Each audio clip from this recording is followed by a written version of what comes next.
ఏంటేంటి పచ్చి కొబ్బరి పాలకూర పప్పా అని వీడియో టైటిల్ చదివి ఎంతమంది అయితే షాక్ అయ్యారు. వెల్లుల్లి, ఆనియన్ లేకున్నా ఈ పచ్చి కొబ్బరి పాలకూర పప్పు రుచిలో తగ్గేదేలా అని అంటుంది. మరి ఎంతో రుచిగా ఉండే ఈ పాలకూర పప్పు ఎలా చేసుకోవాలో చూసేద్దాం. ముందుగా ఒక పెద్ద కట్టంత పాలకూరను తీసుకొని వాష్ చేసుకొని క్లీన్ చేసుకొని పక్కన ఉంచుకోండి. తర్వాత చూపిస్తున్న విధంగా రఫ్ గా చాప్ చేసుకుంటే సరిపోతుంది. నెక్స్ట్ అయితే బేడలను ఉడికించేసుకుందాం. బేడల కోసం నేను ఇక్కడ 3/4 కప్ కందిపప్పు, 1/4 కప్ మసూర్ దాల్ అంటే ఎర్ర పప్పును వేసుకొని ఒక 2 టైమ్స్ వాష్ చేసుకొని ఒక గ్లాసు పప్పుకు 3 గ్లాసుల వాటర్ అంతా యాడ్ చేసుకొని అందులోకే తరిగుంచుకున్న పాలకూర, ఒక చిటికెడంత పసుపు వేసుకొని ఒకసారి బాగా కలిపేసుకొని మూత పెట్టుకొని 4 to 5 విజిల్స్ వచ్చేంత వరకు లో టు మీడియం ఫ్లేమ్ పైన ఉడికించుకోవాలి. బ్యాచిలర్స్ అండ్ వర్కింగ్ ఉమెన్ కూడా ఈ పాలకూర పప్పుని హాఫ్ అన్ అవర్ లో ఎంతో ఈజీగా కుక్ చేసేసుకోవచ్చు.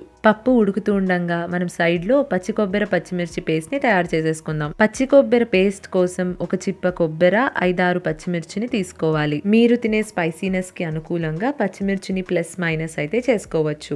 తర్వాత చూపిస్తున్న విధంగా పచ్చి కొబ్బరిను చిన్న ముక్కలుగా కట్ చేసుకుని ఉంచుకున్నాను. నెక్స్ట్ అయితే పచ్చిమిర్చి, పచ్చి కొబ్బరి, కొద్దిగా ఉప్పు రోట్లో వేసుకొని కచ్చా పచ్చాగా దంచుకోవాలి.